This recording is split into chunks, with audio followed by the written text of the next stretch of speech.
So today's Monday, and if you were working this week, yes. if you had a show this week, what would Monday be? So the host would come in. We would have what we call our topical meeting at around 4 in the afternoon, which would all the writers and some of the cast sit around a table, and we just sort of talk about what's in the news this week.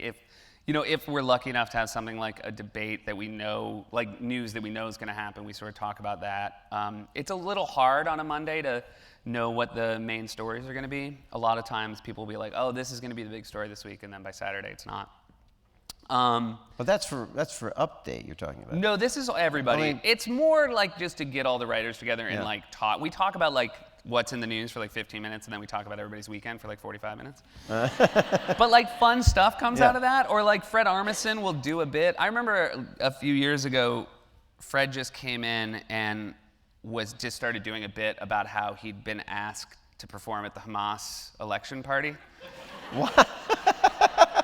And he was like, I'm really excited about this. And it was just like this bit. And then Tina wrote a sketch where Steve Martin had been like booked to like do like basically a corporate speaking event, and realized when he got there it was for Hamas. So sometimes bits will come out of that as well. And then we go into Lauren's office, and the host sits basically next to Lauren's desk, and it's basically about 35 people sit on the ground, or there's a few couches, and we sit Indian style, and then Lauren goes around and says your name, and everybody has to say a couple of things. It's called pitch, and people pitch a few ideas. Yeah.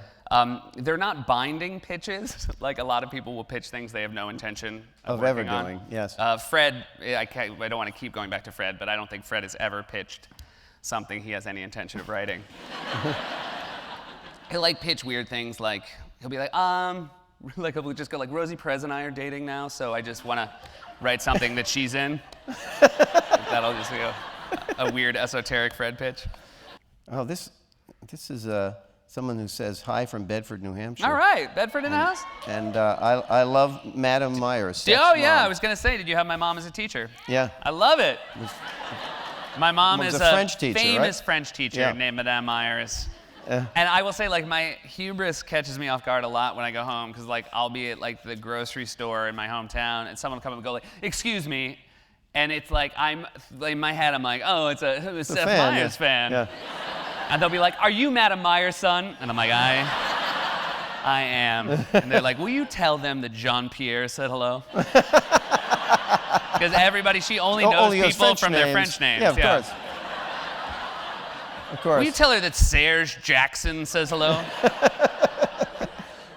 That reminded me of something I wanted to ask you, which is, do people stop you places and say, hey, this would be a great sketch? The thing they do more is something tiny will happen, and somebody will look at me and go, "That better not be a sketch." And I'm like, "Don't worry about it." You'll be I'll go to a school, and the kid who's letting me in my dressing room won't be able to get the door unlocked, and he's like, "Oh great, this is gonna be a sketch." I'm like, "How will that sketch go?" Well, I was going to ask this earlier, so I'll ask this as the last question. Do you spend your time when you're not working and things pop into your head? Do you then say, okay, that's a possibility, and what do you do? My family made fun of me saying you'll put it in a notebook, because obviously that's not what anybody does anymore. Right. But except Larry David, yes. He carries one around. But do you take out your cell phone and say, here's an idea? By the way, I think there are 3 times in my life on an off week I've thought of a sketch idea, and I can remember exactly where I was standing, because it was so exciting. But I've always found I don't write them down as much as I think, because it's a weird thing on our show. If you have a sketch idea in June, and your next show is late September, it just goes bad. There's just something about it. They're even if it has nothing to do with current events, they just go bad. You fall out of love with them and stuff. So my process has always been, if I have a good sketch idea, I'm if it's still good, I'll remember it. That's kind of the way I feel. Well, we've had a very entertaining night with our guests. Thank you guys so much. Thank you for everything. And I'm thrilled to be able to do this. Thank you very much. Enjoyed it. Thank you guys.